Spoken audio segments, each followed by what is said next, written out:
So use communication to build relationships. So back to the beginning of the actual program, as you may have rolled in. So there'll be some changes with a few people finishing as we sort of come through the next few units, I would say. Okay, so in the spirit of reconciliation, Hayter Institute of Education acknowledges the traditional custodians of country throughout Australia and their connections to land, sea and community. We recognise Aboriginal and Torres Strait Islander people as the first inhabitants of this nation and the traditional custodians of the land on which we work, live and study. We express our gratitude for the sharing of this land, our sorrow for the personal, spiritual and cultural costs of that sharing, and hope that we may move forward together in harmony and in the spirit of healing. We pay our respect to all First Nation people and acknowledge elders past, present and emerging. Change from the other ones. We'll do a 7 o'clock 15-minute break and then 8 o'clock. Depending on how we're going, we may skip the 8 o'clock and just finish up a little bit early. So just having a quick look at communication policies, protocols, workplace communication and some of the styles that we might have that we may not be very familiar with. So who would identify themselves as an introvert or an extrovert?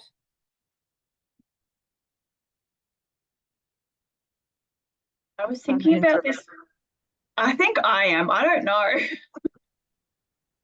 I was thinking about this the other day and I don't know. I would much rather be at home on the couch than in public. Yeah. Same as working. I love working from home because I don't have to talk to anyone. I just stay home. Yeah. On both. It depends on the situation. Yeah. And I think that's what I find really interesting when you do those, you know, the little quizzes to work out what kind of personality you are and what kind of communicator you are, that if I sit myself in the work professional mode, then you'd probably point me as an extrovert. Yeah. But if I was sitting here thinking about my own personal life and how I communicate like outside of work, I'm an extreme introvert. So they give you a bit of a, I never really know which one I should be ticking because you don't know which hat you've actually got on. For me, it depends on the person as well. Like if I talk to kids, like I'm always able just to have a free conversation with a child, which is great in the industry. But if it's like an adult, I sort of bounce off their personality. Like if they have a terrible personality, then I'm not going to have a very good conversation with them. Yeah. Yeah. How about you, Abby? Would you say the same thing at work, that you tend to be able to have that conversation with clients? Yeah, you've kind of got to put on that, I guess, a little bit of a performance every day, don't you, to be happy and bubbly and professional and chirpy all the time. It's kind of part of the job. Yeah. Yes, extrovert at work, you kind of got to be. Yeah. And you, Kylie, you find the same, that you've actually got different communication styles because you've got very diverse age groups that you're. I do. Diverse age groups, diverse needs. So I would say that 7, like in my cans job, probably 80% of my clientele are First Nations. So initially, a lot of those folks very shy, don't want to share anything. So I'm just out there. I'm lucky to an extent that in the different areas that I've worked in Cairns, and even though Cairns is very spread out, still close to a country town, everybody knows everybody. So a lot of First Nations know me as Miss Kylie from Murray Street. So and as soon as somebody says that, it's yeah. So who's your mob? So, and then when I'm down with the young people, again, it's a different chatter. But also it depends on the individual, how they engage to, you don't want to offend. You need to be mindful. You need Frozen.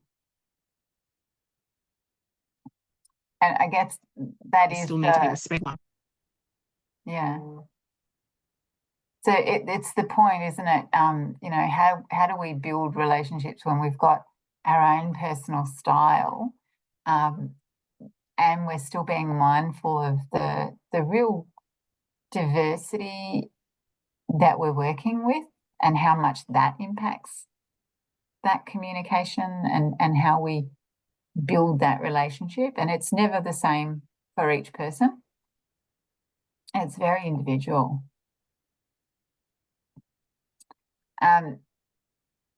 Communication is fundamental though, isn't it? You can see when it goes wrong, how difficult it makes the whole situation. And like Abby, you talked about, you put on that persona, you put on, you know, that bright and bubbly personality, regardless of like if that's not your normal communication style. Have you ever worked, or any of you have worked with someone that you think they don't really understand how they should be communicating? Definitely. Yeah. I think some people don't realize maybe how they come across. Or it's like if you are having maybe not the best day or you're not feeling so great, you've kind of still got to put in that effort and kind of fake it till you make it. Yeah. Yeah. You know, yeah. What you're getting paid to do. And, you know, you want people to feel like you're not a burden to them. You don't want people to feel like you're making like that they're making your day bad kind of thing. Yeah. Yeah. Yeah. And sometimes it's people, not just say a bad day, but when we think about that vicarious trauma and carer fatigue, sometimes it's people kind of hitting that point that they really lose insight into their communication with others. Mm-hmm. And it's time for them to kind of maybe step away and have that little bit of a break. Yeah. Delegate a bit or figure out what they need to do to feel a bit better. Yeah, for sure. Yeah. And we do have a responsibility to have those conversations, or to try and support people that you think, oh, it's not just about, oh, they're not great at work or they're causing issues. Maybe what else can we do to support them? Because we can identify that this could cause issues. So, not hard for all three of you to tell me what a policy is, and its purpose. Specifically, what's protocol?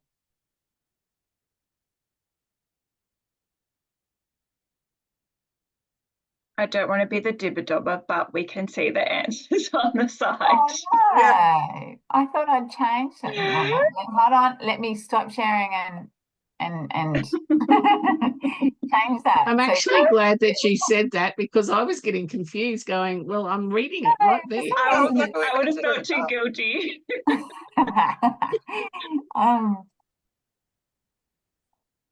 Trying to find the right one to pick now. Oh, look at that. It's not going to work tonight. I wonder why it's doing that. Sorry, I'll give you epilepsy by flicking back and forward. Let me see if I can. Oh no, let me give you.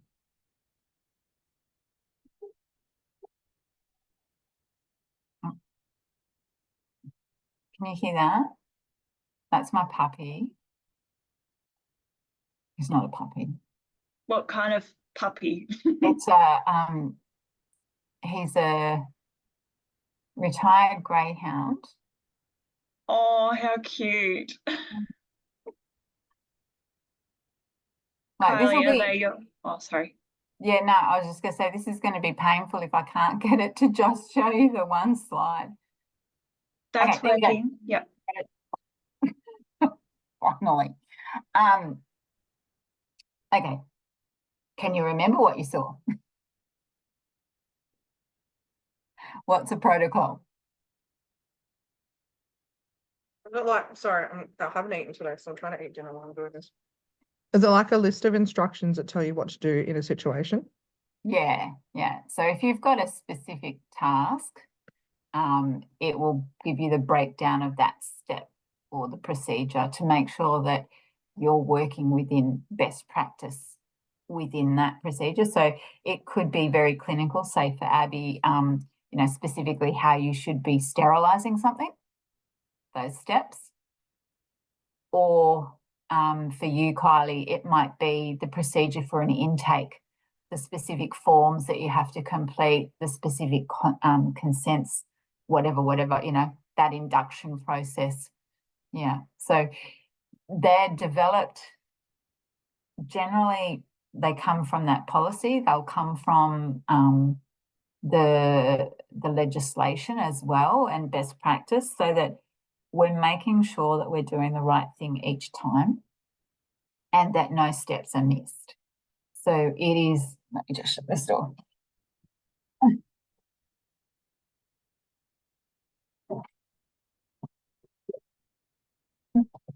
It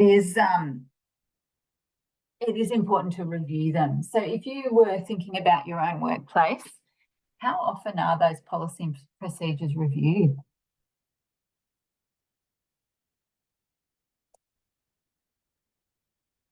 I think at my workplace they're reviewed 12 month, yearly. Yeah. Like an annual review. An annual review, yeah. I don't know, but I assume mine would probably be the same. On a regular basis. Yeah. So you can sit in organisations that, it's supposed to happen regularly. But it is one of those things that it kind of, it is a good process. It's a necessary process, but sometimes it's just not everybody's priority. And so you can pick up policies that might be 4 or 5 years old, but sometimes nothing's changed. So there's no, it more is a, yep, tick, this still applies. Yep, this is still best practice. Continue as we do. Or there might be some new legislation that comes out that says you need to do this now, and so you actually have to change that legislation, that policy, and the procedures associated with it, because there's some new requirement that the government's asked you to, or that's been researched and is best practice, so that you have to do that. Yeah. And do you have folders sitting there with out of date policy, or are you all electronic?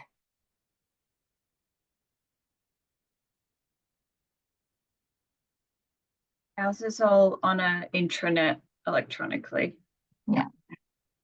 Same with ours. Yeah. And that's been the biggest, like introducing intranets and shared drives and all of this access is so much easier.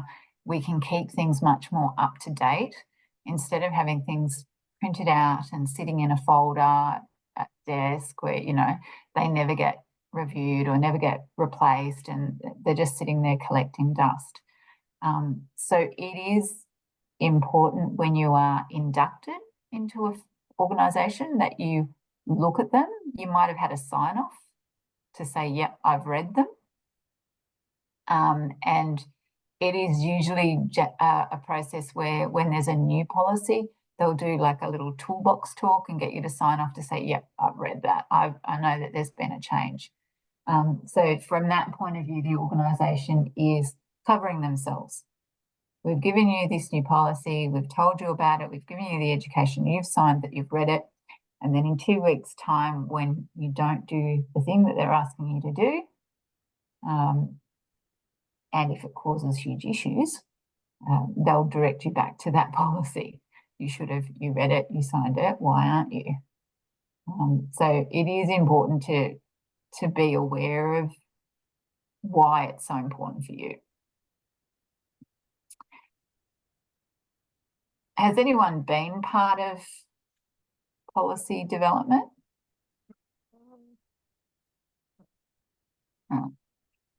Sometimes it can be people's thing, when they like being part of compliance or being part of auditing or being part of policy development.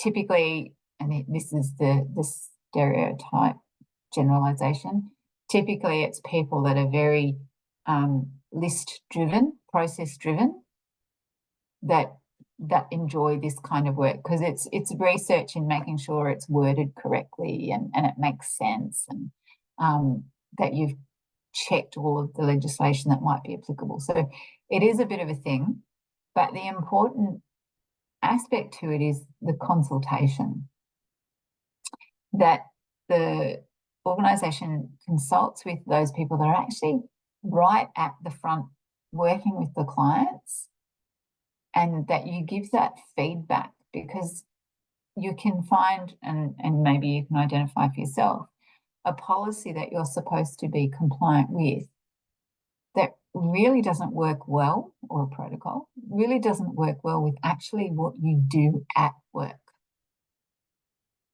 It doesn't make sense, or it's clunky, or they've added steps that are unnecessary. Would you be able to identify any right now that you think you're working to, or that have been changed recently?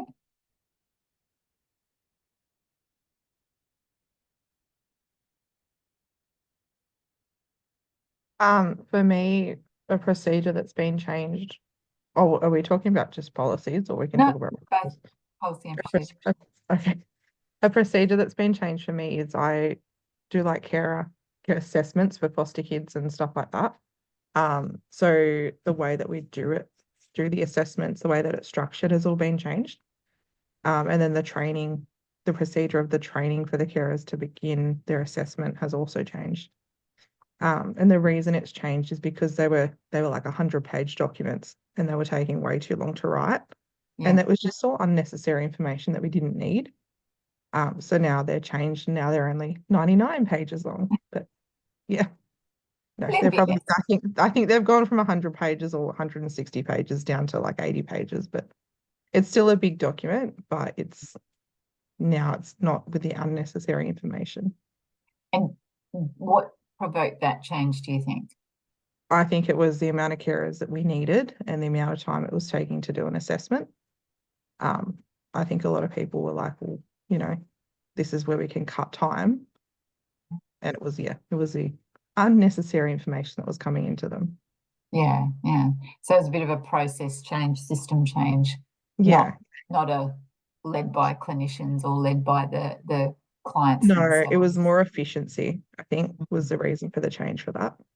And that's the thing, like these changes are not necessarily external. They can be internal, they can be from feedback. It just might depend. Yeah. And sometimes they work and it's for everybody's benefit. Sometimes they don't work. They've added additional the steps. foster care system's always changing. The way that it changes, it's constant. We've got one that's coming in now for Aboriginal children, the ACO services. So all the Aboriginal children need to be run through an Aboriginal service now. They can't just be off a normal provider.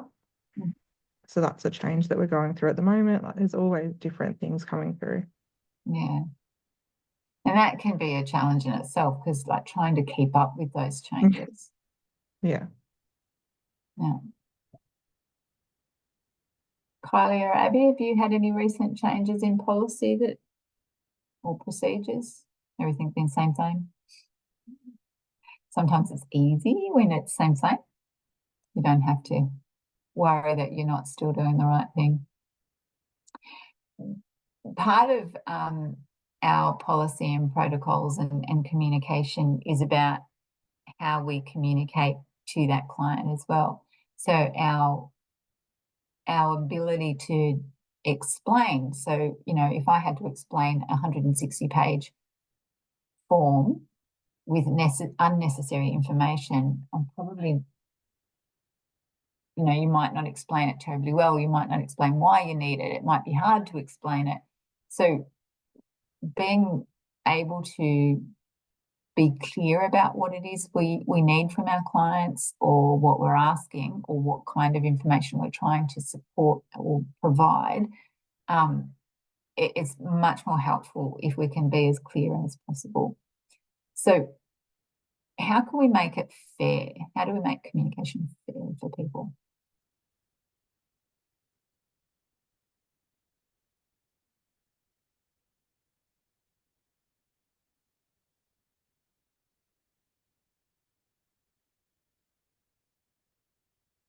I feel like I'm talking a lot. Sorry. Consistency. Yeah. So same message from everybody. Yeah. And like the way it's communicated. So instead of trying to make it really, I'm trying to find better words, but like not uppity, but educated, I guess. Make it more. So I'm trying the not to sound level awful, that they but need. like Yeah. not dumb it down, but you know what I mean. Yeah. Basically, and appropriate. So that's the commitment to effective communication, isn't it? We're identifying at what level, what communication need that person has, and then providing that information at that level. So we're not talking at a higher level with terminology for someone that really might not understand that, but we don't want to dumb it down to someone that really has a good grasp and really has high health literacy. Yeah, definitely. Yeah. Then I guess like age appropriateness and making sure it's the right language as well. Yeah. That's me. How about you, Abby? Are you using interpreters or in your service very often? Yes. Yeah. So it's really difficult because you need to make sure that they understand and can give you consent what you're doing. So we do have a few patients, when you bring up their file, it has a pop-up note that says must have interpreter instead of them just like, you know, smiling and nodding to whatever you're saying. Yeah. So we can book them, and then they don't always come into the clinic. We can just have them on speakerphone in the surgery, and they can translate that way. Yeah. Much more accessible that way. Yeah. So that works well usually. Yeah. Kylie, are you getting very many variations of language, or? Not a great deal. For up here, we might have a bit of Creole come in for Torres Strait Islanders, and we have some First Nation. We have quite a few First Nation staff at work, so there is that ability.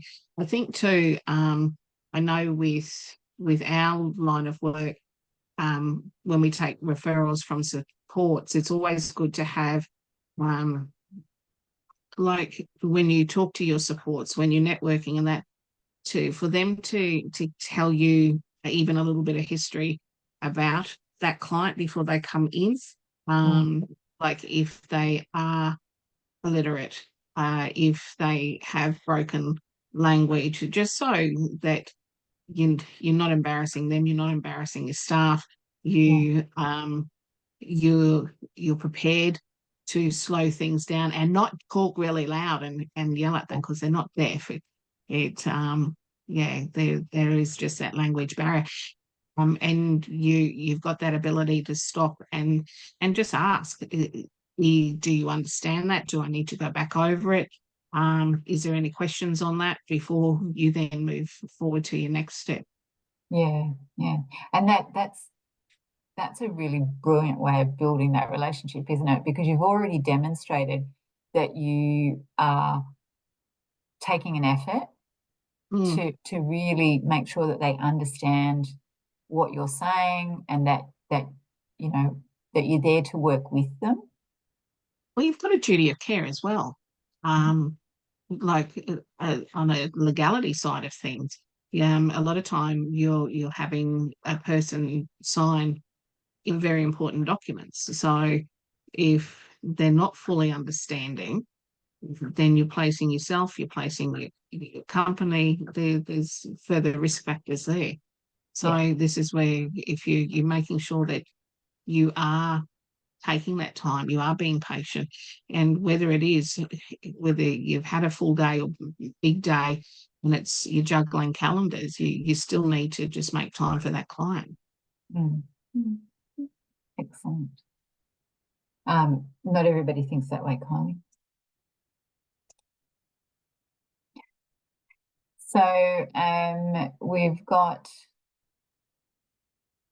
communication policies. You've touched on already, you're representing the organisation. You're making sure that you're compliant with that legislation around consent and contracts and sign off and things like that. So really, and where you don't,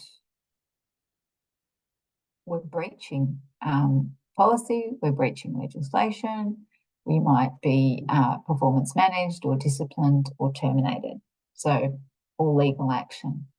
I read something actually last night about one of the hospitals in Melbourne, I think it was, the police commissioner's son that had a car accident that died.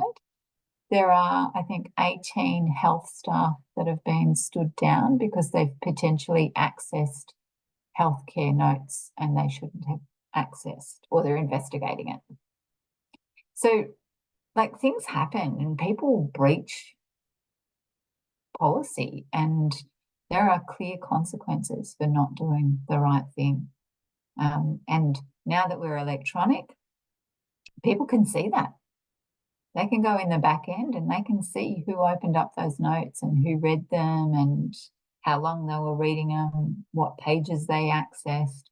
So it's important information for people to understand around the policy and that privacy and legislation. And when you breach someone's privacy, you're losing that trust that they're building in you as well. And that can be as simple as having conversations out in the hallway. So we need to really be careful. I remember when I started my job, and I had like just a meeting with the manager, and they said, like, you need to be careful. Like, they've had it in the past. People have met, like, ran into each other at the supermarket, like staff members or previous staff members, and been talking about a patient. And it's somehow been overheard and got back to them. Yeah. Even if they didn't use their name specifically, just like events that happened. Yeah. Yeah. Honestly, like, I feel like it doesn't matter how big the city is. There feels like there's someone that knows someone. So if you said anything, they could work it out. Yeah. Yeah. Yeah. Yep.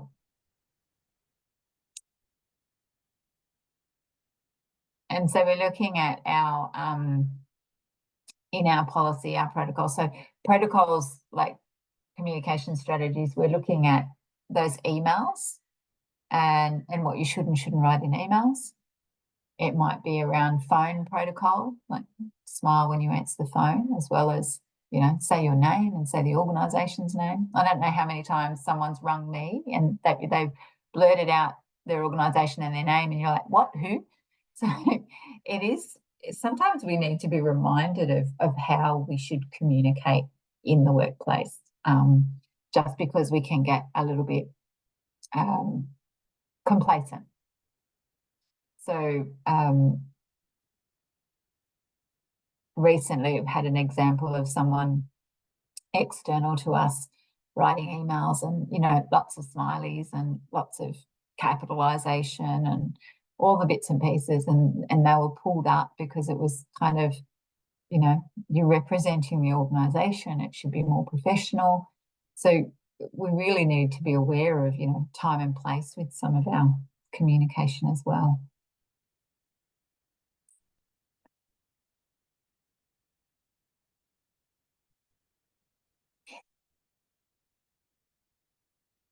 Who would you go to if you're needing information in your organisation around policy or protocol? Do you know the correct steps or the correct people?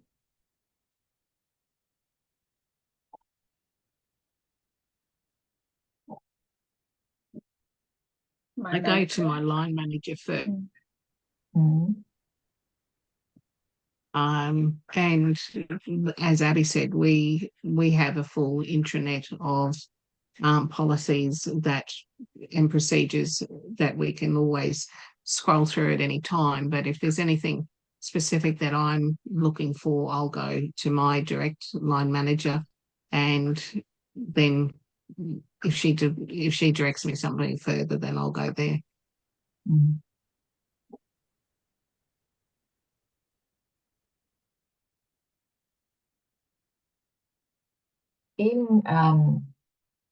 In your organisation, would you find that HR is a person to approach?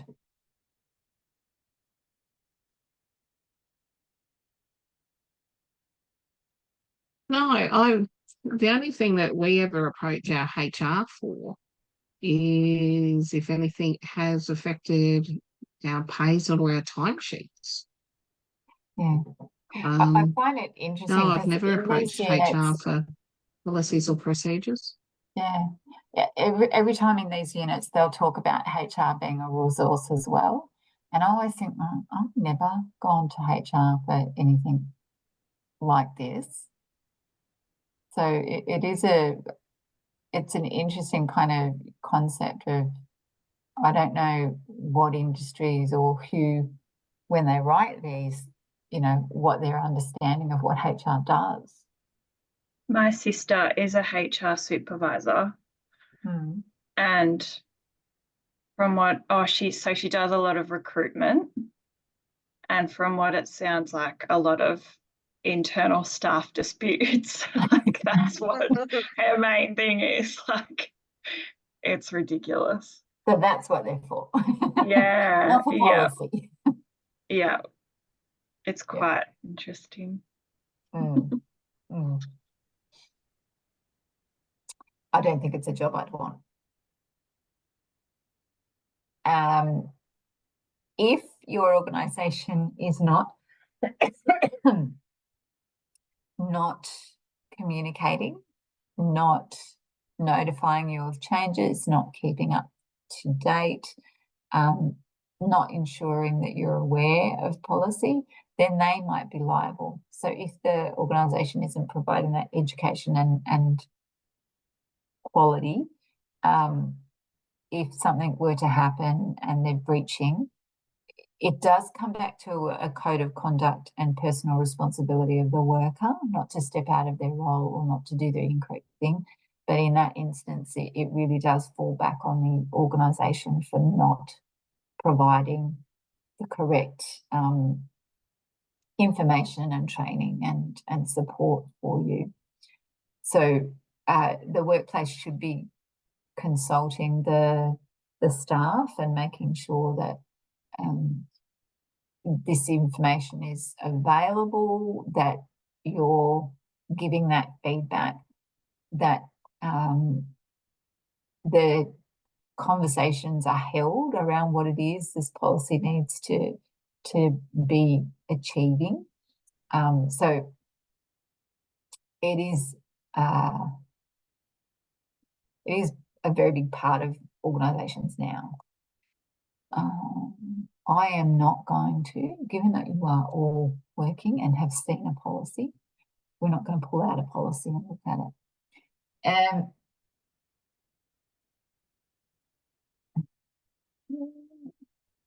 How do we accept individual differences when we're communicating with people?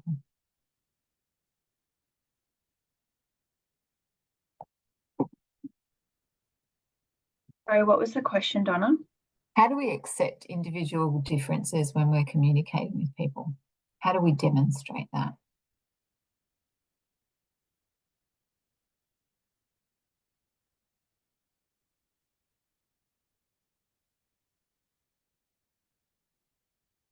Can you So ask think of the questions diversity about of who you're working with.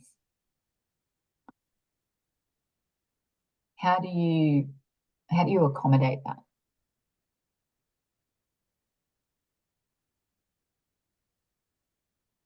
Can you ask, I don't know, I just sort of accept it, but can you ask questions to like show you're interested in the differences? Yep. Do that bit of exploration.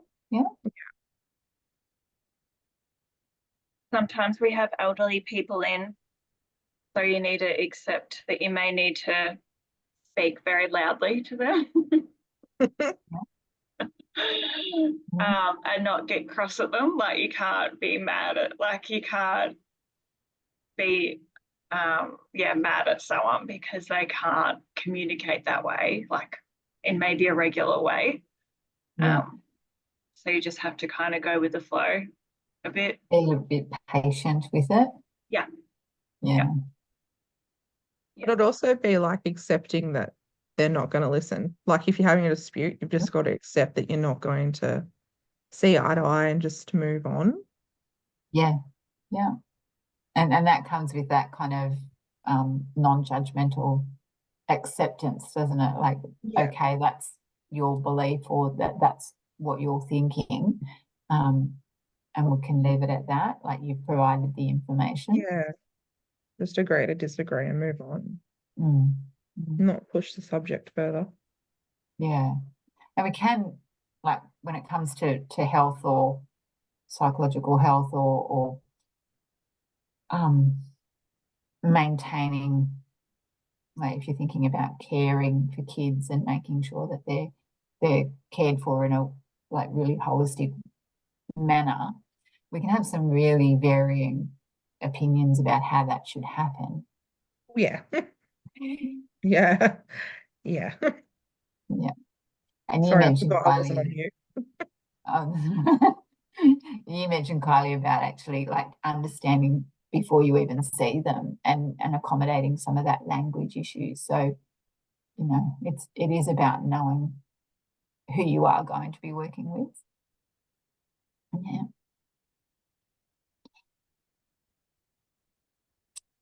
And then looking at our real diverse populations and, you know, the different way we may need to communicate with varying groups.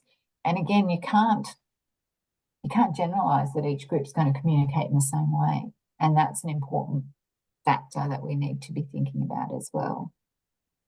You know, every time I do a communication unit, you know, they say, you know, what are the different ways that different groups communicate?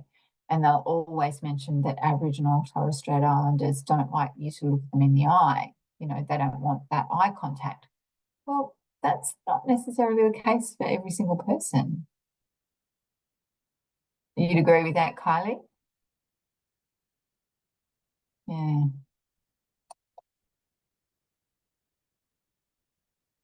I was told that very early on. Not and probably more so the other way, that different folk may not look you in the eye, but not to take that as a sign of rudeness. It's and again, it's just the individual, and it is from different clans. They're different. So yeah, just don't ever bundle everybody up together. And it's about, like, without generalizing too much, but people that go into community services tend to have developed a really good understanding, insight into their own communication style, and also tend to be much more observant and aware of other people's body language and communication.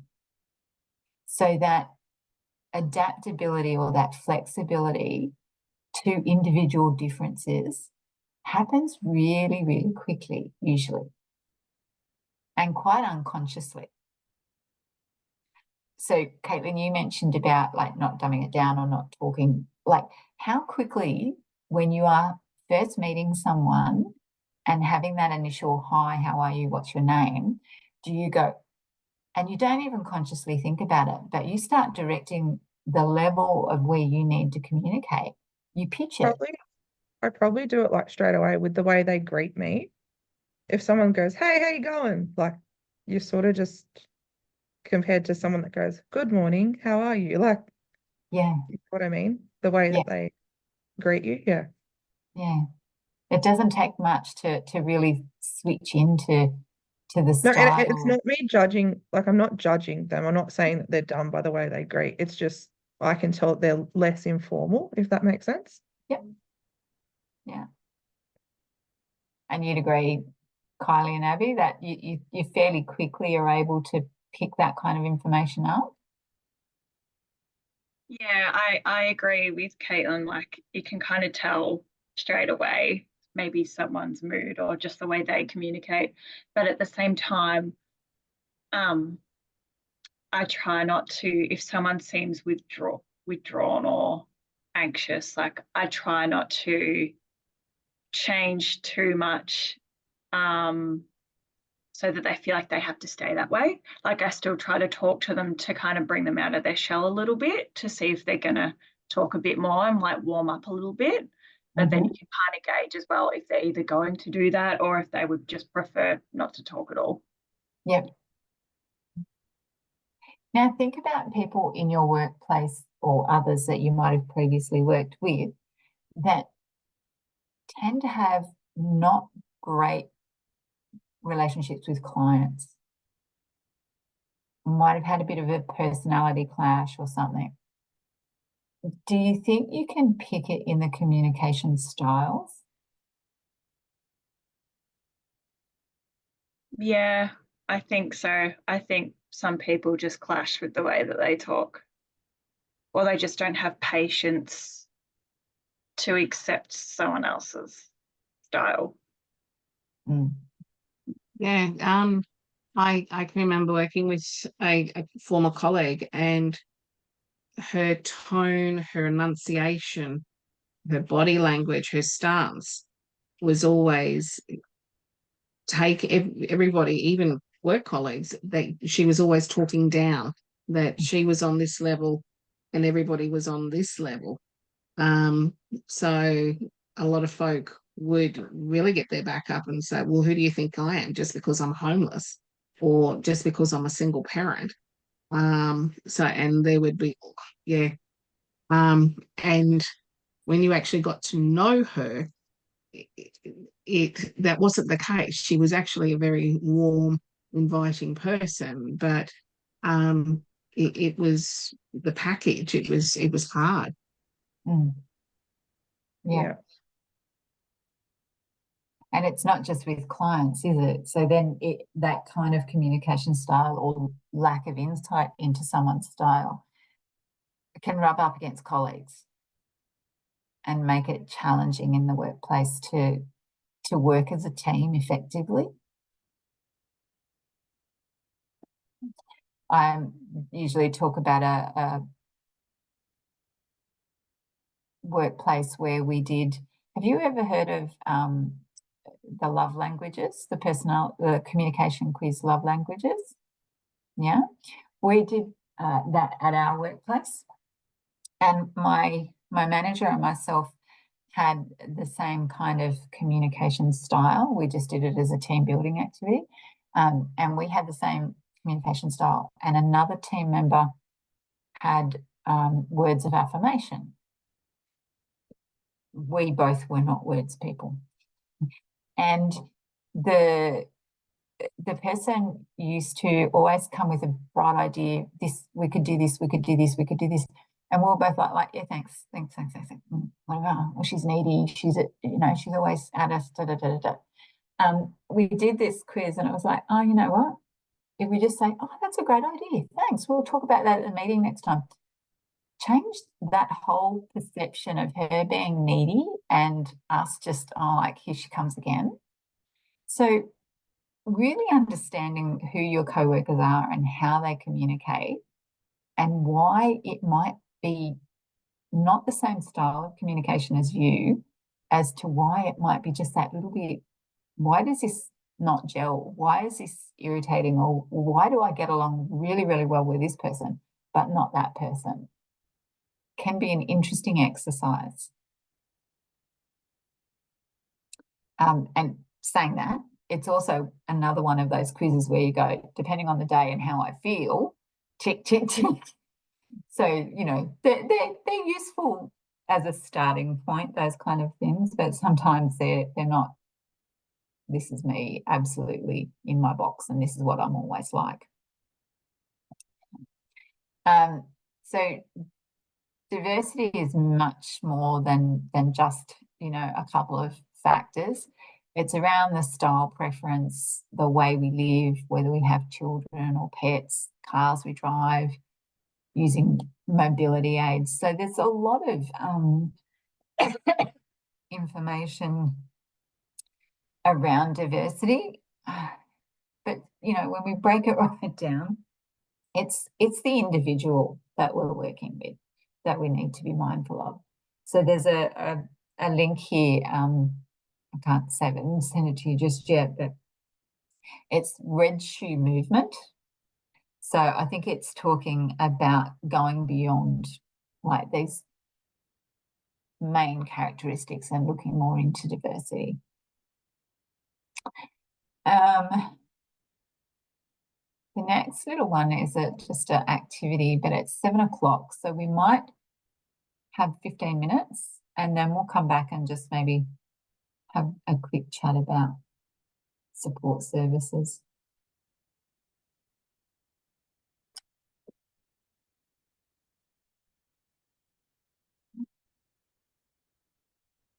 Examples.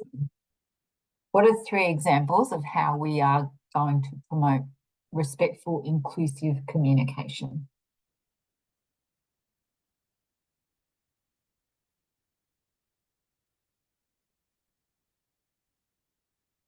Use appropriate communication. Oh, sorry, that's pretty much the question.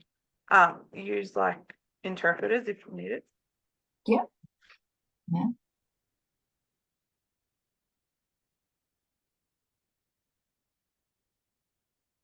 And being mindful, I used to work in Southwest Sydney and people would say, oh, I just need a Chinese interpreter. There are actually 2 Chinese languages that we need to, so you need to ask the correct questions to get the right interpreter. So sometimes people just don't know the intricacies of some of that. When we think about newly arrived refugees as well, what might be another concern when we think about where they come from and who might be an interpreter? They might want only female or something like that as well. Mm-hmm. Or the other way around. You never know. Yep. Yep. Mm-hmm.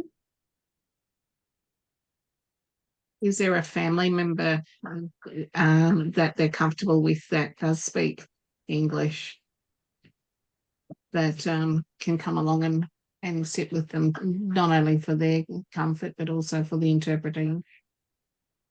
Yeah. And when we know when we must use an interpreter, so it's around that, you know, the legal requirements to be able to have that full information and consent shared, or if it's personal private information. But there are other times when we would use an interpreter, but the person we're speaking with is very happy to have family members there.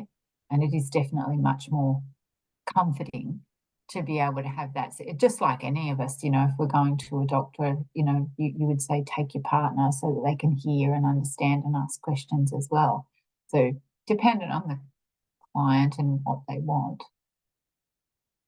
I was thinking more along the lines too of, say, people that are migrants from a country that's having civil war issues, or, you know, like different religions or cultures might be in conflict.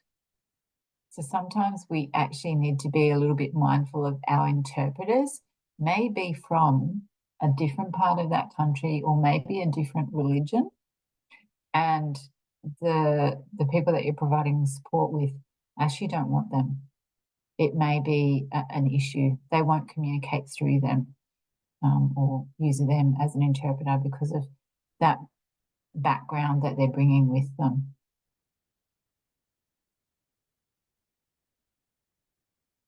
And again, I had that in Southwest Sydney when you're looking at the two, what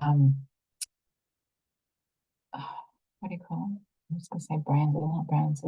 The differences in Islam, the different Shia, and like sorry, I can't even remember now, but I know that there are two, and it was a problem. And if you had the wrong person in the room, it made a huge difference. The other thing to remember too is we're looking at the negative probably more than the positive.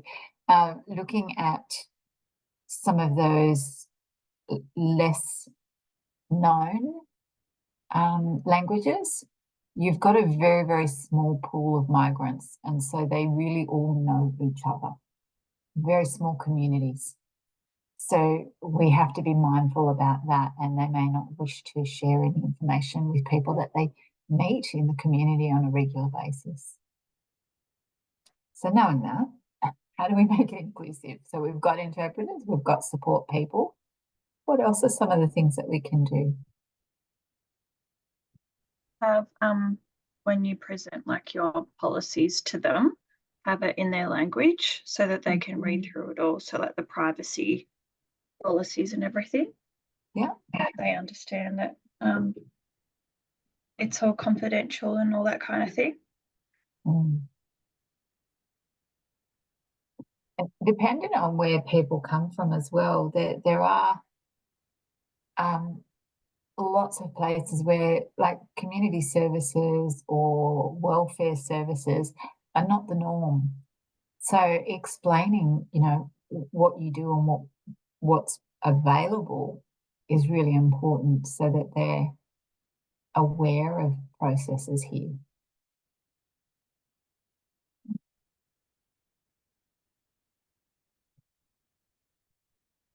All right, let's move on. Group dynamics. What makes a group cohesive?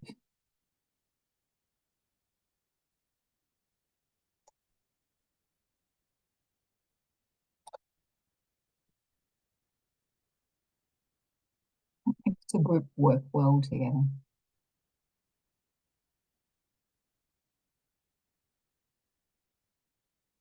Accepting each other's strengths and differences. Yeah, so being able to recognise where someone's got skills, strengths, experience. Yeah. Sorry, I pressed a button. Is that coming up on everyone else's screen? Yeah. Sorry, I don't know how to. I don't know what I did. Is that the annotate? Is that an eraser? Okay. There you go. Sorry. Okay, it's off. Okay. There you go. Sorry. I've just learned something new. Thank you, Caitlin. All right. So we've got, if we try and support each other in our strengths and those that might have some weaknesses in certain skills, then we're balancing each other out. So that makes a group more effective and more cohesive. What else helps? Respecting other people's input and taking it on board. Yeah. And not interrupting or talking over each other. Yeah, really super hard in Zoom. Not doing it on purpose, I suppose. Yeah, no, absolutely. Try doing it with 43. Yeah. Anything else that you think helps? Think about your workplace and think about the teams or little work groups that you might have had previously. For my like workplace, snacks is always good. Like if we have snacks, Yeah. everyone's So can I take it from that you're a gifts person? No, like, I don't know. It's just like if we have like chocolates and cakes and stuff on the table, everyone really loves that in my workplace. And they all open up and engage more. I think it's like a conversation starter, I guess, because it's like, oh, do you like these biscuits? Oh yeah, they're really good. And then it relaxes people. Yeah. Food is always good for that. Mm. What about why you're meeting in the first place? Yeah, having maybe an agenda for the group if it's in a meeting setting. Yeah. And you could designate maybe someone to be the group leader or spokesperson if they want to lead the discussion or read out the agenda or something like that to go through it. There's usually always one person. Not everybody's the introvert in the room. Mm-hmm. So the idea is that by having a shared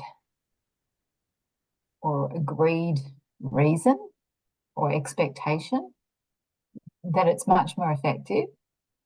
So, hands up who's sat in a meeting, multiple, that you'll never get your life back again, where there is no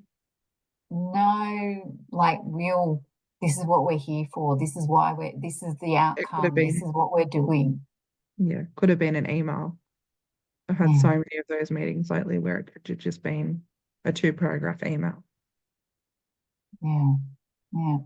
So there's this push sometimes by organisations, sometimes it's top down, about, we'll get everybody together and we'll talk about this. You're actually not very effective sometimes when you do that. What's the purpose? There's a purpose and there's a result, or if there's an action or something's going to change, I'm there. But if we're just talking for the sake of talking, I've got other stuff to do. Yeah. And it is interesting then, sometimes people like it because it's busy work. And it gives them a sense of purpose, but it's not actually supporting you. So that kind of culture actually becomes more of a negative culture. Whereas if you've got a really, outcome driven, and it doesn't have to be high outcome, but if, you're meeting for some reason and something's coming out of it, that culture is much more positive. You feel like you're achieving something. Those small wins are there. So then, that glue that's holding you, the culture is, it'll have a lot to do with that employee retention. And when you think back to workplaces and organisations that you've been involved with, it's interesting to have that kind of retrospective look and see why things might have been working well, or why was it as culture wasn't quite as positive as you would hope for. And you can pick some of these things then of like, this is just wasn't getting us anywhere.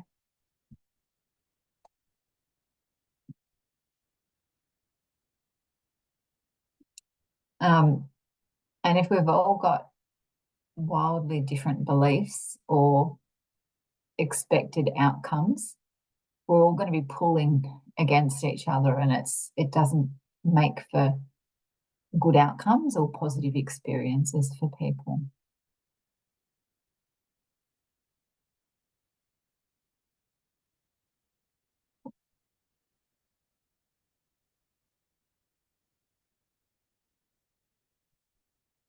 How much of body language is our communication?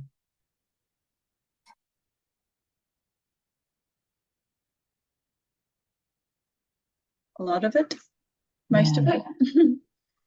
About 70%, 80%. Depends how much you talk with your hands. But yeah, it's a lot.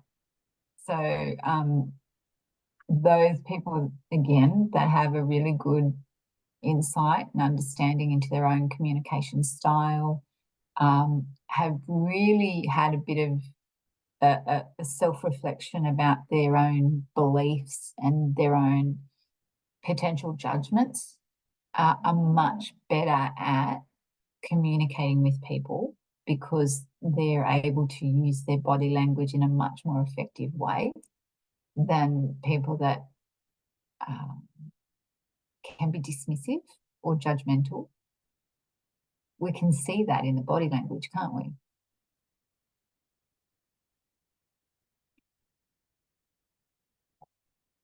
Or people that are frustrated when they're time poor and they've got a lot of work on, and though they don't necessarily dislike the person or have a problem with the person, they're definitely giving off that kind of frustrated kind of non-verbal body language. And you may have seen that with a supervisor or a manager. You feel like you're being dismissed or you're being not listened to. And it might not have been intentional. It might be that they're just so overloaded with their own tasks that they're just not thinking about their body language when they communicate with you. Would anyone agree with that? Yeah, I remember our manager, it went through a bit of a phase where people would be like, oh, she seems like she's in a bit of a mood today. Maybe don't go in there, like, which isn't how it should be. But yeah, like, don't bring that up today, maybe. But like, yeah, it's hard sometimes. If you need to have this conversation, you need to have this conversation. Exactly. Yeah. Yeah. And that's a challenge, isn't it? How do you actually have conversations with people that you know potentially aren't in the best frame of mind, but it needs to happen? Yeah, kind of walking on eggshells. Yeah.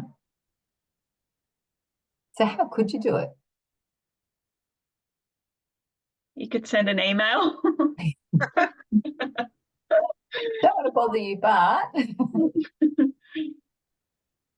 Sometimes it's like I go into a carer review or something and I can see that the care is really, really heightened and has like a lot of anxiety going through their body. Instead of saying, oh, why are you carrying on or whatever, I say, I wonder, like I just use a different word.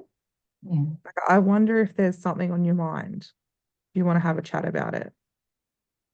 I find that the change of wording really helps because I'm not going straight to the assumption that, something's wrong, tell me. Yeah. That's a good way. Yeah.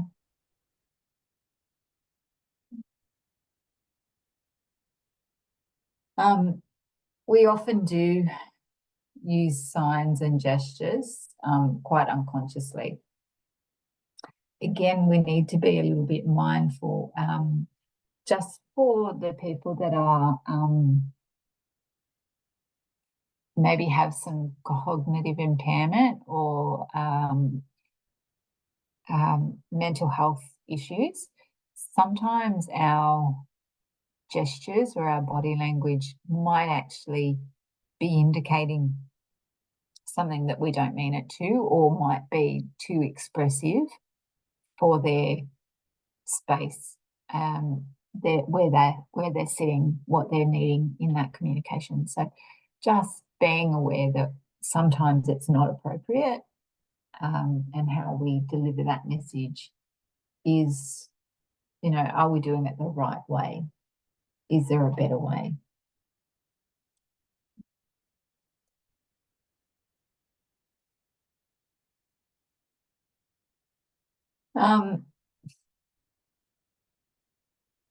Yeah, I don't think I need to focus on this one. You guys are all really in this space of person-centered care, and you've got a really good understanding of how that approach, that model, is very different to the previous kind of medical expert model of I'm the professional and I'll tell you how this should work and this is what you should be doing.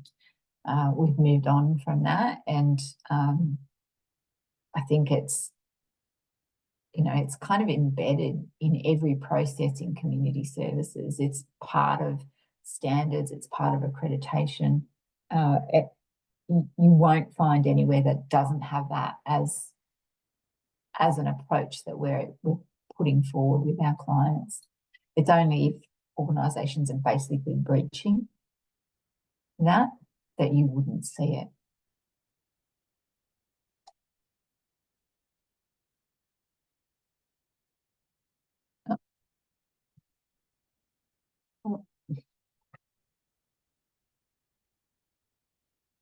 So think about some of your clients now. What are some of the barriers that you're coming across when it comes to communication?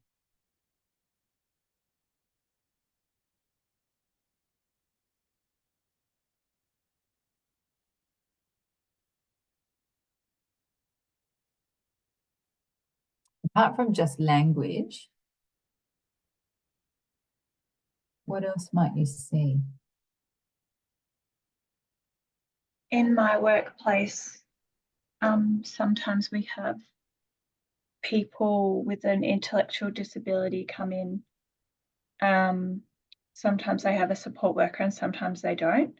Mm-hmm. And it's sometimes tricky to know whether like it's okay to proceed with the procedure, like if you're not sure if they can comprehend and give informed consent. Yeah. So yeah, that can be a tricky one sometimes. It's kind of case by case on what to do there. We'd usually call their next of kin or their carer. And like sometimes the client, like the patient themselves will say, oh, it might be best if, my parents can listen and help me. So, which is, yeah. That's cool.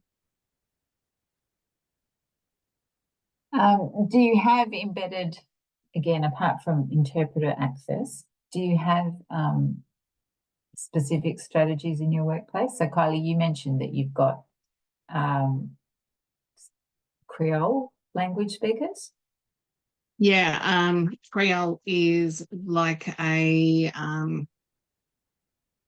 for Torres Strait Islanders, it's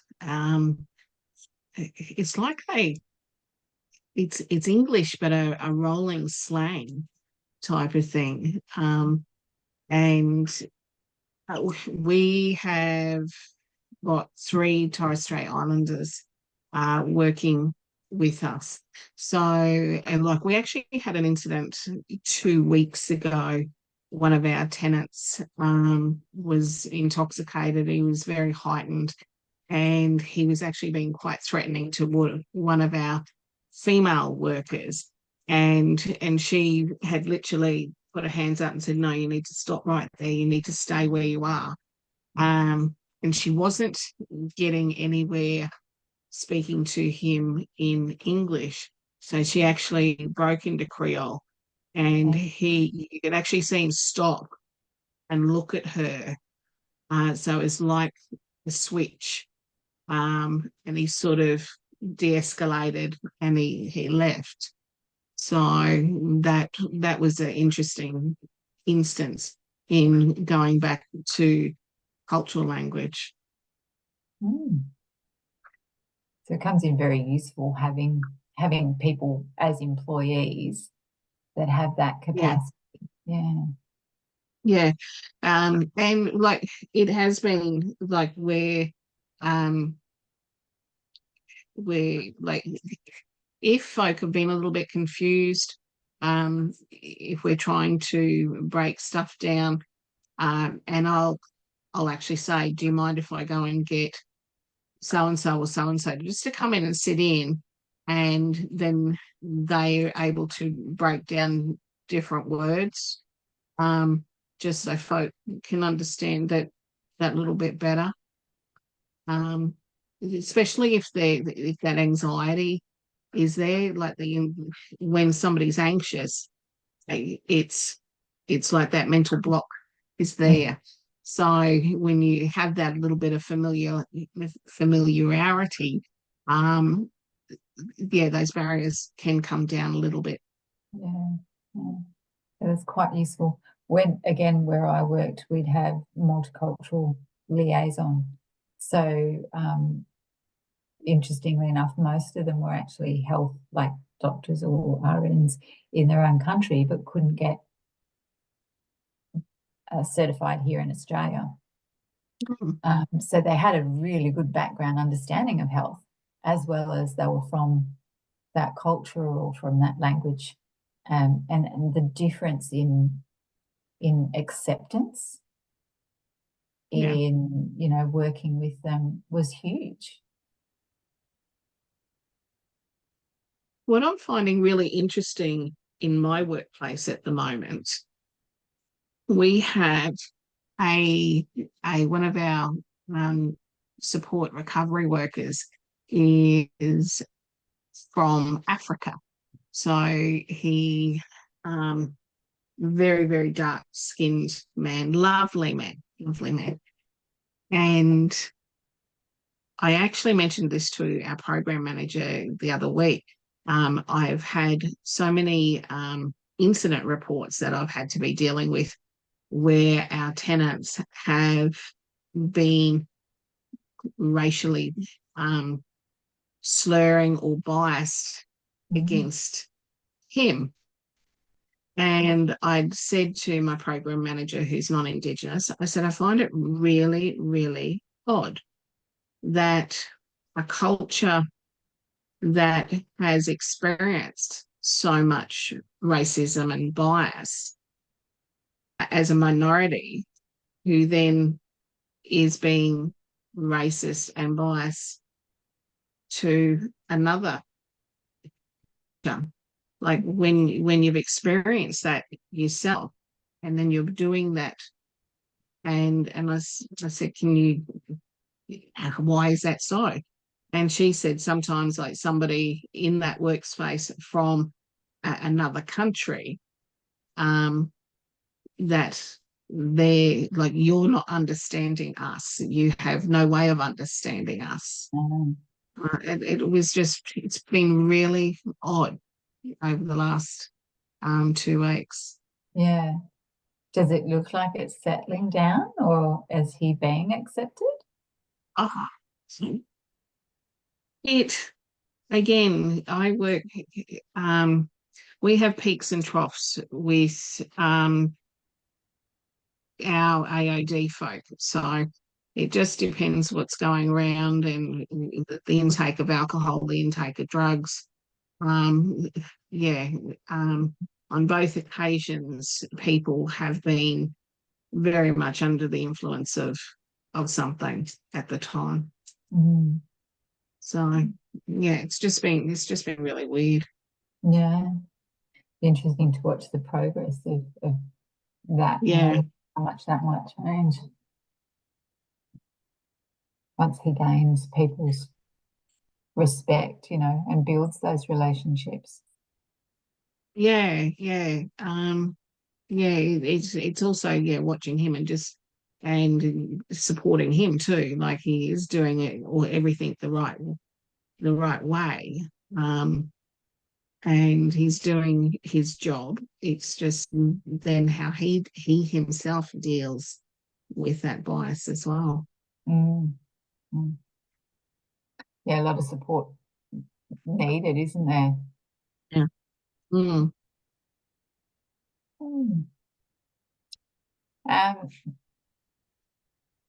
One thing to remember. No, it's never dull. What was that? Sorry.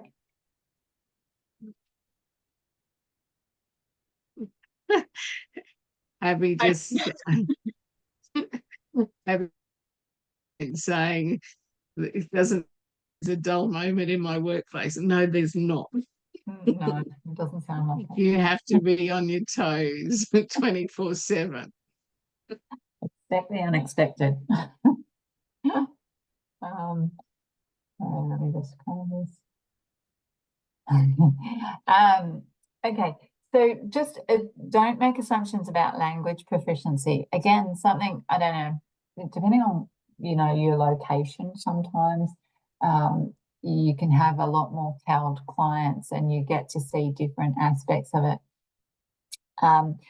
Having interpreters that are interpreting Arabic for clients that speak Arabic, that then turn around and tell you that this person is not making much sense. I can't understand some of their words. They don't really have great language. They can't read or write their language. So we really need to be very careful when we're using our interpreters and just double checking that it actually is working the way it's intended, and that communication is being understood. Abby mentioned before about the smiling and nodding. I have had that with interpreters saying, I'm not sure that she's understanding me. She's just nodding and I don't think she really knew. And that's in the same language that they were expected to be speaking. So can be an issue. And you also mentioned gender preference. So sometimes we can't accommodate that depending on our workplace.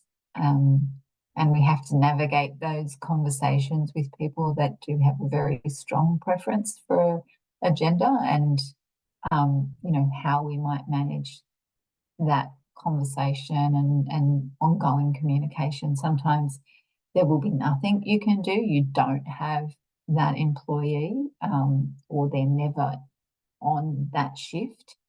And so sometimes it may be that you actually need to move people onto a different service because it's not possible, and that's a really strong preference of theirs.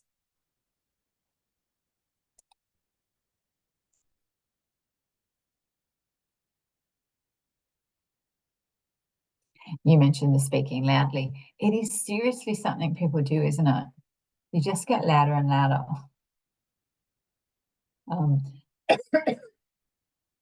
Making sure that we think about that and really try and make a note it for ourselves. I've seen people talk slower too, and like really dumb it down. Like it infuriates me, that one. Yeah. Louder or slower is not making people understand any better.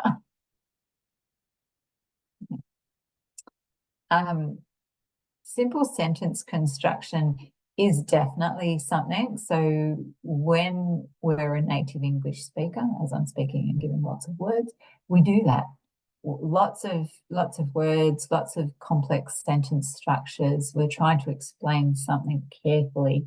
And it doesn't necessarily mean dumbing it down, but it does mean, you know, that short, sharp burst of information and check understanding. Okay, let's move on to the next thing that I need to talk about. So instead of, you know, here it all is, like in those small bites, and make sure that we're getting that message through. Chunking it down is what people call it.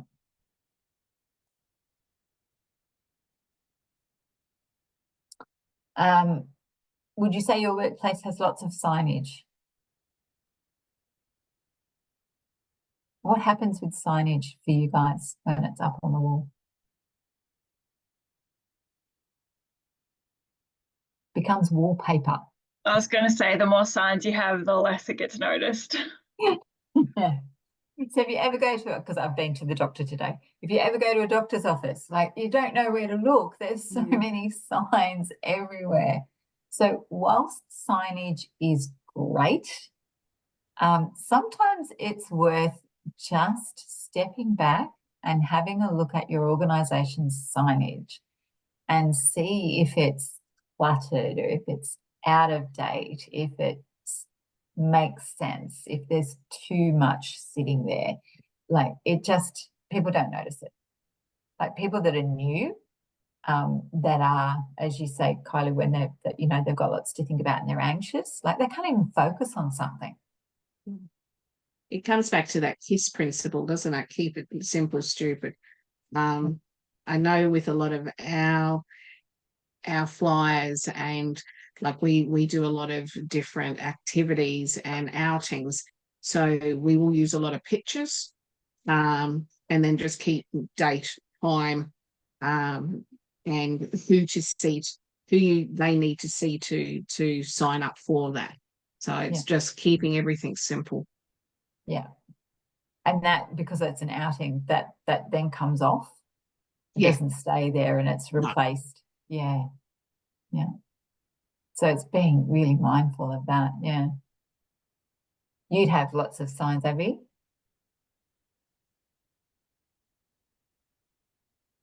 Sorry, I've got a piece of ice in my yeah, we do have lots of signs and things. So I think it would be overwhelming for someone, like, especially if you're there for the first time, like you don't know what to do with yourself. There's a lot of anxious people that come into the dentist, but like they just don't know what's going on. Yeah. Yeah. And then you've got your obligatory nice picture or your artwork of people smiling. With, I guess there is a lot of information to take in, which I'm sure people don't at all. So everything is always verbally communicated as well. Yeah.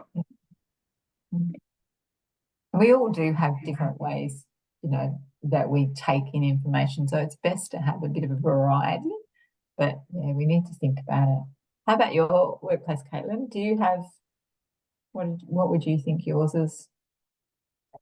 There's not too much signage. A lot of the stuff we can't put up because everything's very confidential. So there's nothing really. I would say there's a lot of toys in our workplace that get in the way, but not signs. So you've got your calming artwork and not a lot of competing bits and pieces. We've got pictures of smiling children. Excellent. And that's it, really. Yeah, yeah. It is interesting. I've worked in child and family health in the clinic. And like there were signs wall to wall. New mums weren't reading any of those signs. No, no, they're not. No, there's not. I'm trying to think. There's nothing really. Like, there's definitely signs like the recycling bins here or that sort of stuff, and that gets overwhelming. Our admin goes a bit crazy for recycling, but and it gets really confusing. But otherwise, no. She's just got like 4 different bins. Like, put your cans in this one, put your plastics in this one. Yeah, that gets a bit confusing, but otherwise, signage wise, it's pretty good.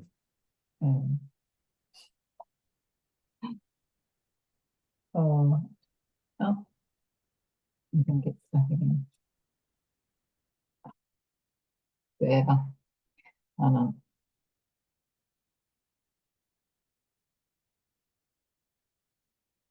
Blue circle of death.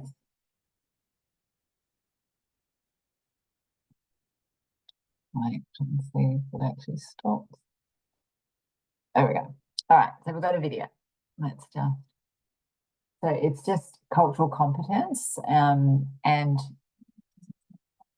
all right, hopefully it's not too long. Let me just, is it recording?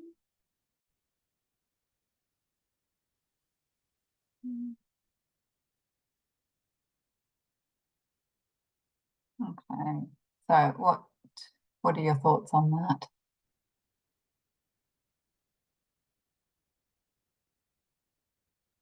That was interesting about like asking how they got, like how someone got to Australia, like their journey, and what kind of visa they have.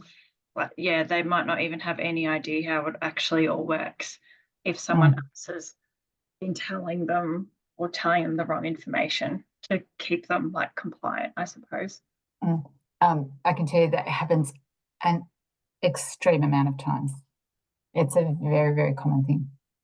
They don't understand the visa. They're very much at risk, and they're very much kept out of the loop of what rights they have as a visa holder. So that definitely is one of the things, even to the point where I've got a colleague that she's actually teaching Cert III in community services. I think she's got a whole class that have all disclosed DV, and 3 of those are actually visa holders. So it's something we need to consider when we're working with people, and you can be like in any role that may come up for you. Yeah, and knowing what a visa, like I have got no idea. That's not our specialty. It wouldn't be your specialty. So you actually need to find someone that understands the visa system to understand what rights that person might have. But there are, I'm not saying the right term, but like there are DV protection visas. So some visa holders, when there is DV disclosed, or however it's working, whatever process they've gone through legally, they are then able to stay and hold a visa, but it's protected because of the DV. So yeah, it's definitely something. What about the forced marriage? Have you read or heard much about that? I don't really know anything about forced marriage. Is that a thing still? Yep, very much so. Does that happen here? Yep. Oh. Yeah, I don't really know much about it at all. Yeah. Yeah, it can depend on what services you sort of are working in, or the context that you're working. You may see it more frequently than others. But Caitlin, have you come across it? I haven't come across it myself, but I have been told by like management and stuff about child marriages. There's been like cases where children have been removed because they were going to be forced into a child marriage. Obviously, it wasn't legal in Australia, but it still happens. Yeah. They're promised their hand at like a very, very young age. And this is like older men, like incredibly older men, young children are being promised. It's pretty sickening. Yeah. So whilst you might, and you may not have actually come across it, Abby, it is definitely something to have in the back of your mind with any of those clients that you are seeing. Sometimes just that little bit of questioning can open up some kind of, oh, what's going on here? That doesn't sound quite right. And being empathetic and open and non-judgmental and listening to people's stories, you're far more likely to find out that information. People share that with you. Yeah, because as a community services worker, you know, you have that mandatory reporting role about notifying supervisors when you have those concerns. And child marriage, forced marriage is definitely one of those things that we are escalating to supervisors. Is that like within Australia, would that be a cultural thing, or is that a range, like is that like over all different kind of cultures within Australia, or particular ones? A few different cultures are more likely to, that's part of the cultural background, and more accepted in that culture. Sorry, the situation that my boss was telling me about was actually a drug situation. So like he owed money or something, something along the lines of that. So he offered the child's hand in marriage, or sorry, I'm going off fairy tale, as a payment. Like it was a really rough story that he was telling me. But yeah, so it's not always cultural. Sometimes it can be a lot deeper and darker. Yeah. So we're looking out for those things when we're working with people. All right. Let me see if I can get back to it now.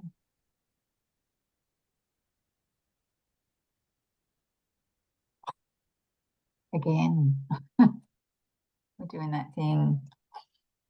My computer doesn't like me, I don't think, sometimes. Let's see if we'll do this. No, I'm just going to go with it, guys. Did you want a break? Or do you want to keep going? It's after 8. I'm fine to keep going, but up to everyone else, I'm easy. I'm happy to keep going. I'm good. Keep going. I'm happy to keep going while I've got connection. Yep. All right. I'm not actually seeing your faces now. So if you actually want to speak, you'll have to speak. So I just turn it off completely. It's really kind of annoying. Oh, no, I don't want to do that either. Okay.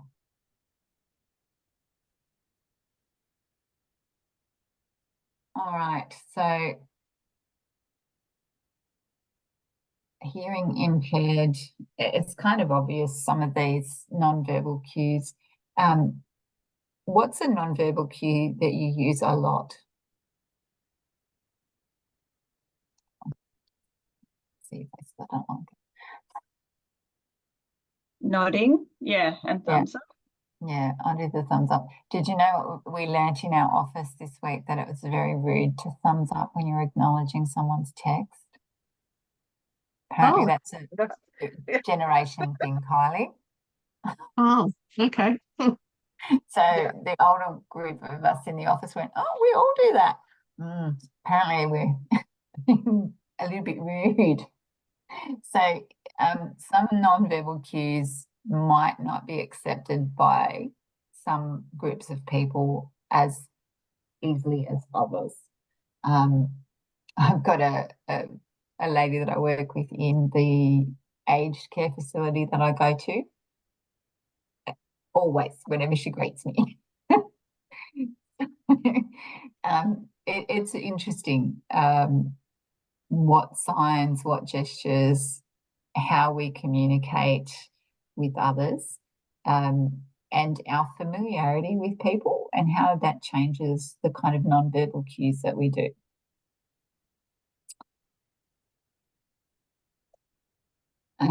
And body language. I'm just going to try again.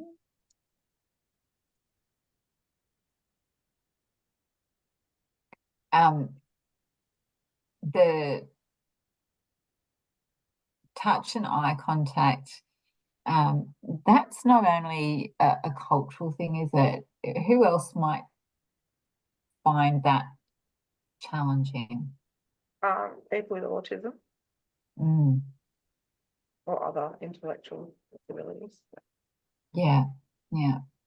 So we really need to know a little bit more about people, don't we, before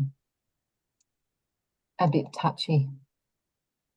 There's another video, if I can get the computer to work. I don't know if it's your connection, Chloe, it might be mine. Oh, no, it has been mine. It's been, we had a bit of rain last night, so Oh, it doesn't like the rain. started again. Can you tell me a symbol that you use in your workplace for non-verbal communication?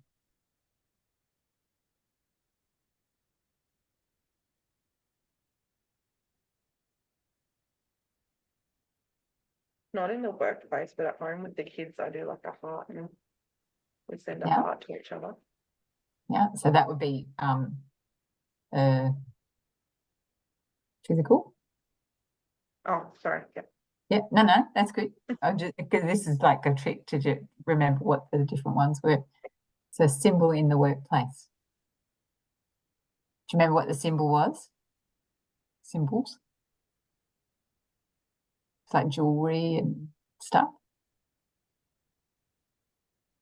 Oh, like clothing and stuff like that.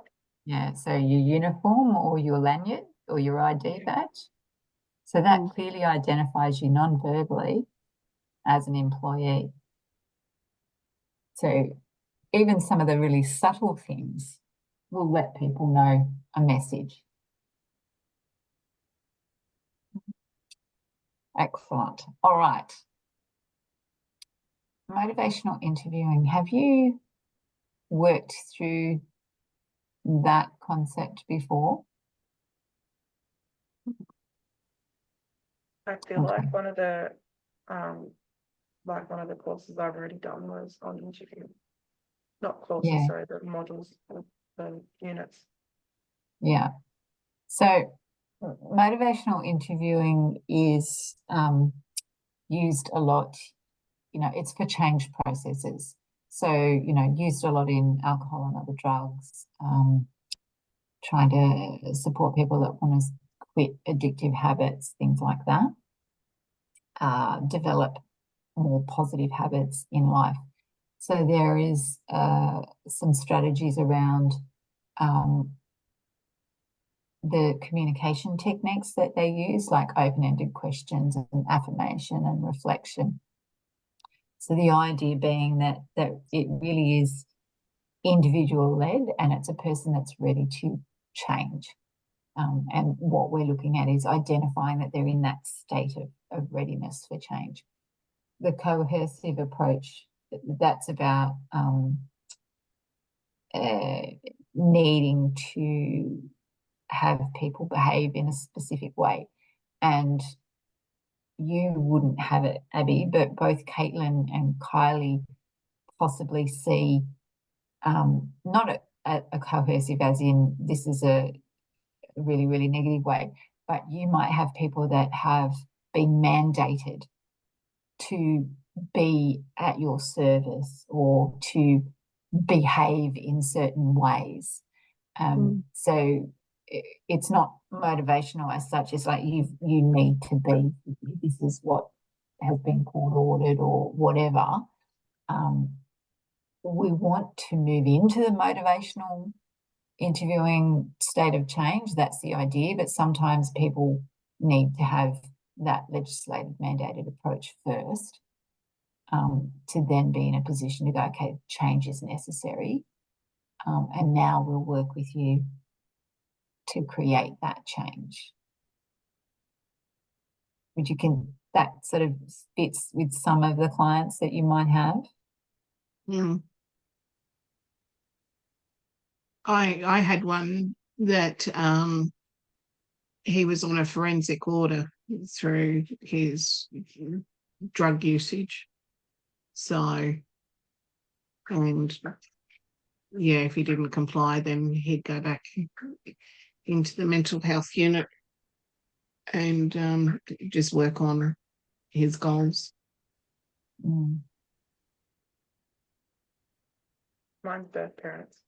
The birth parents get like contacts with the kids, for example. They get like 3 chances to show up. They're mandated to show up to these contacts. If they don't, then they lose their kids. Yeah. Or they don't lose their kids, but they go off the restoration orders and their orders will change. And yeah.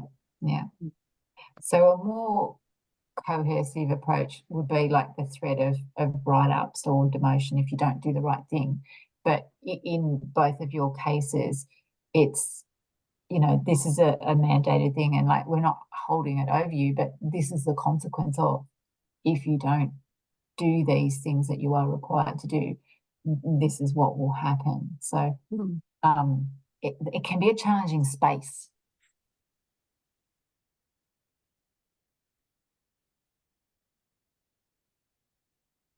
Where, in community services, our focus is on being non-judgmental. Our focus is on being person-centered and people's rights and really working with them with their goals. But then for some of you, alongside that, you've got this mandated requirement, and it sometimes doesn't sit easily to sort of go back and forward between that kind of approach. Would you say that's where a large part of your ethical dilemma or carer fatigue might come into play?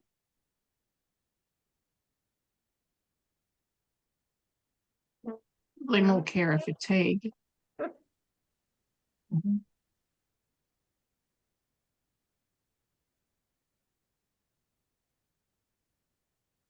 How about you, Like, Caitlin? Not Sorry. really. I don't think carer fatigue, because the carers, I don't know if I'm even on the right path of what you're saying, but the carers don't really have a lot to do with contact and stuff. We have contact workers that will do that.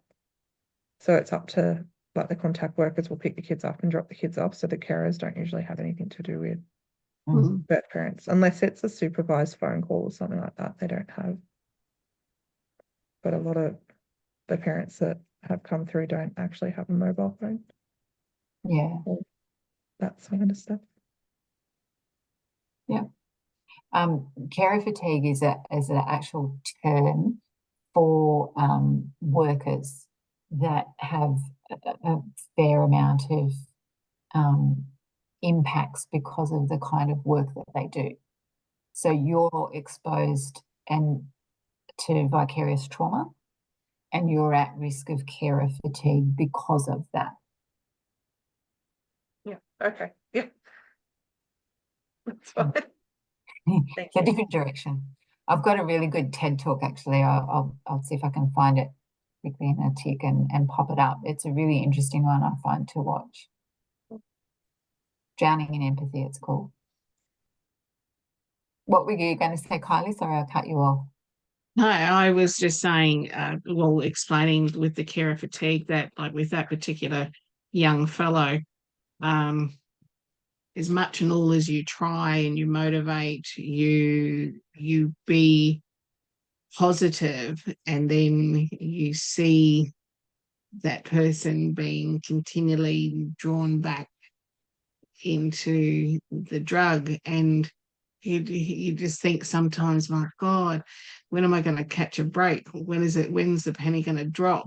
And so then when they come back out, you got to start from rock bottom again.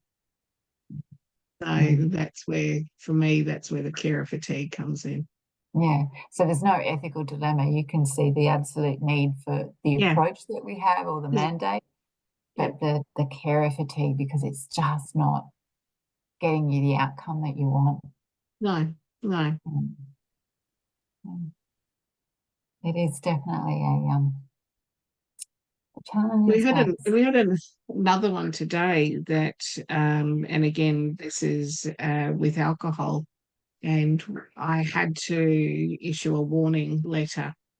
I actually butted heads with one of my colleagues. He wanted a breach issued, and after watching the video and listening to the CCTV and audio, and I said to my colleagues, I said, no, it's not breach worthy, it's definitely warning worthy. And I said, this is where I think our conversation is going to be more beneficial. And when we were talking to the client today, and I was breaking down behaviours and then how that was going to affect his tenancy, and he then said that, and because I said, why? I said, like, your tenancy has been really good. I said, what particular reason or what would be going on that is warranting these changes? And he outlined a number of deaths that have occurred and how he's turned back to alcohol. He had come through to us from an AOD referral. And then as my colleague, my recovery worker, had turned around and then picked up from that lead those questions, and saying to him that once you've gone to you've gone into a centre, it's not going to work. It's very rare that it will work the first time. He's known people that have gone through 14 times before finally everything's gelled. And so this particular fellow turned around and said, well, we might sort of have that conversation next week. So that, for us, that was a bit of positivity.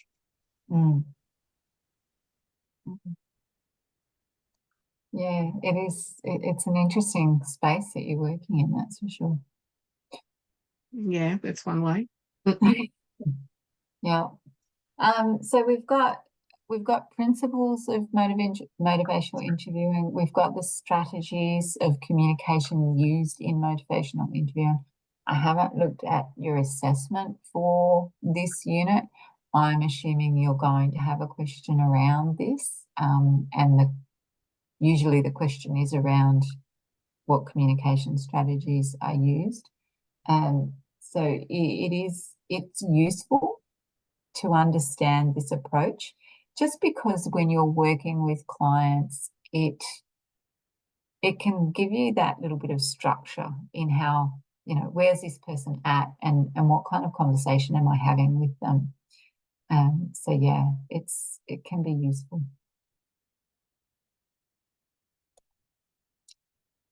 And obviously collaboration is much more useful than confrontation. Some people, their communication style leads them more to that confrontational approach. I have to say, personally, I am avoidant. So when they say we need to have these challenging and difficult conversations, I'm okay with a client.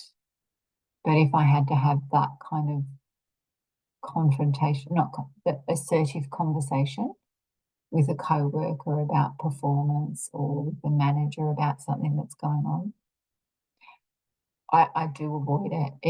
It's a challenge to actually have assertive conversations. How would you say your approach is? Are you comfortable with that assertive conversation?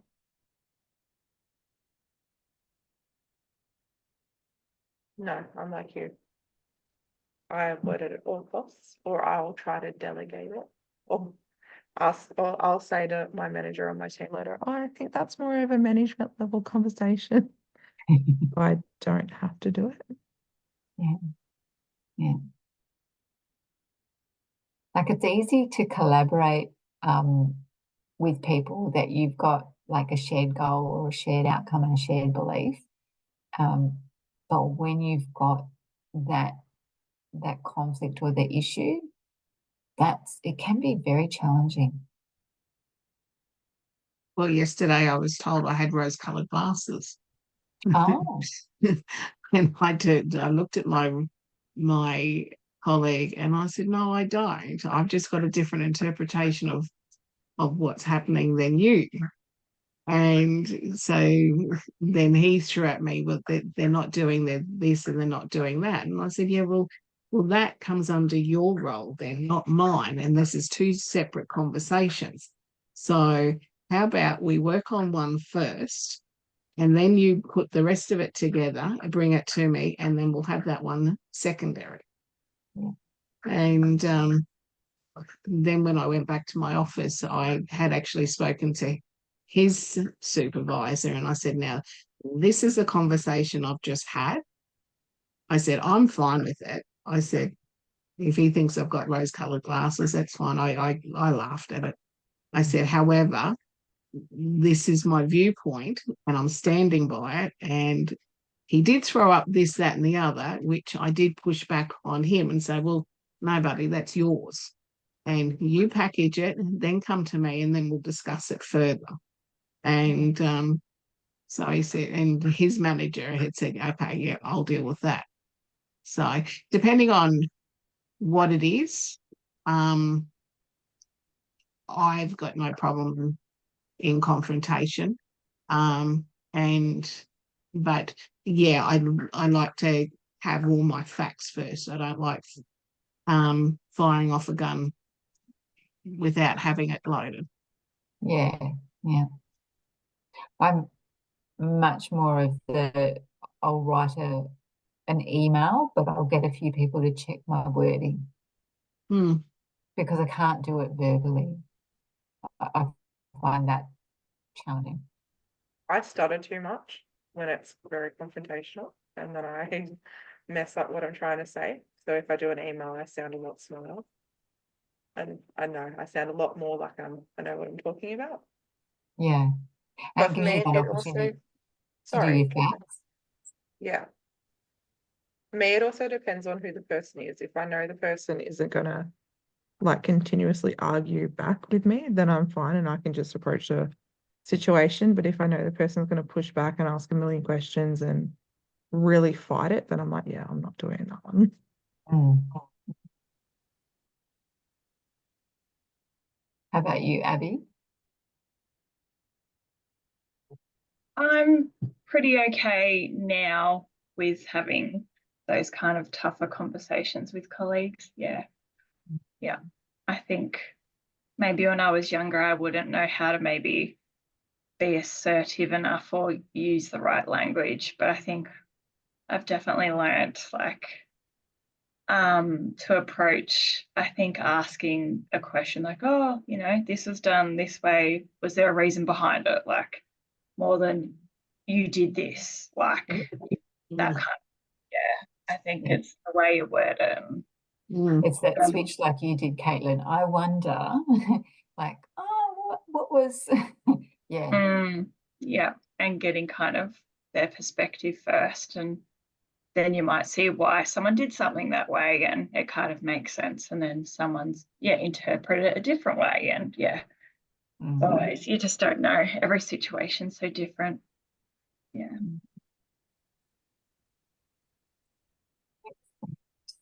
All right. So we have looked at policies, communication, and a little bit about styles. What I will do now, once you guys pop off, I might just have a look at the assessment and just do a bit of a screenshot and just do a bit of a chat about what is happening, what's required for those assessments. I haven't had a look myself, so I'll just have a quick look through. And then I will talk about the fact that we're going to do the meeting in the third session. And so depending on how many people are listening to this audio recording, we may have more participants joining our meeting, which will be good. Get it done. Kylie, I'm not sure if you heard when we first jumped on and were talking about it. I've set up my Calendly, and in the chat at the beginning, I've just put my link or some links to book. So if there are any trainer assessor required role plays that you need to do, I've got Monday and Thursday evenings, basically an hour, so it's 30-minute slots. Okay, thank you for that. And have you done the work health and safety meeting for the role play for that unit? Yep. Nope. Okay, then the three of you will be doing work health and safety meeting at some point soon. Easy. All right. If you've got no questions, I will see you next week. Thanks. Okay. Donna, I don't know whether I will be there next week, only because I'm back down in Townsville and I'm only there for a couple of days, so I wasn't going to take my laptop, but I just don't know yet. But I'll send you an email and let you know. Yeah. So next week we've got session 2. Session 3 is when we're going to do the role play. Yeah, well, I'll be for that. Well, let me have a look at I'll be there date. for session 3. Yeah. Yeah. So the 7th of August. Yeah. Yep. All right then. Have a good week. You too. Bye. See you. Bye.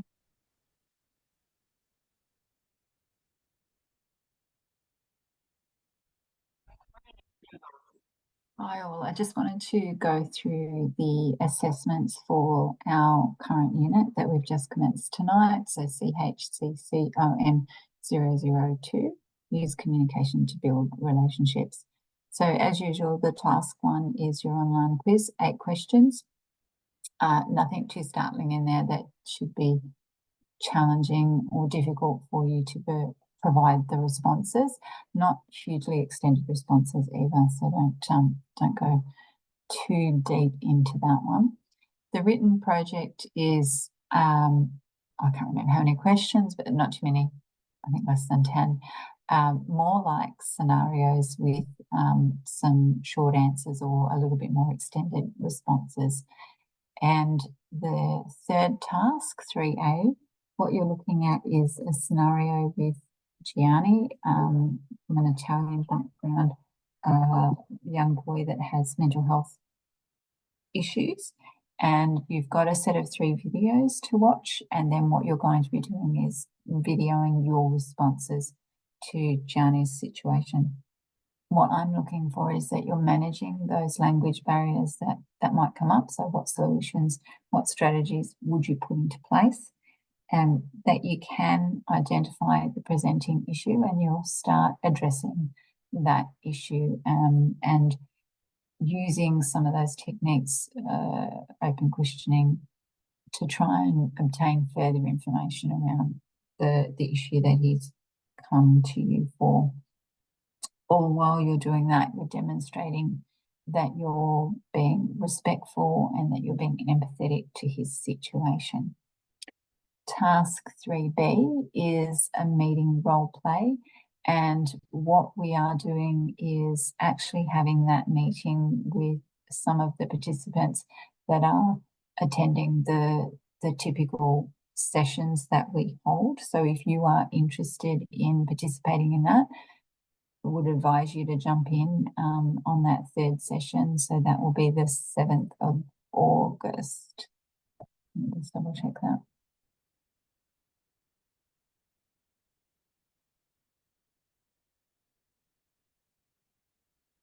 Yeah.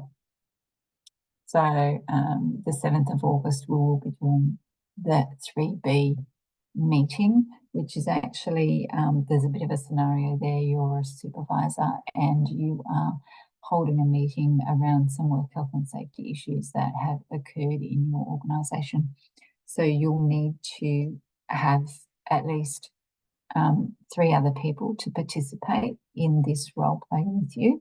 You will have an agenda that has been prepared. It's ready for you to be the facilitator of this meeting. You've got a minutes template. You're going to be asking one of the other participants to write those minutes for your meeting.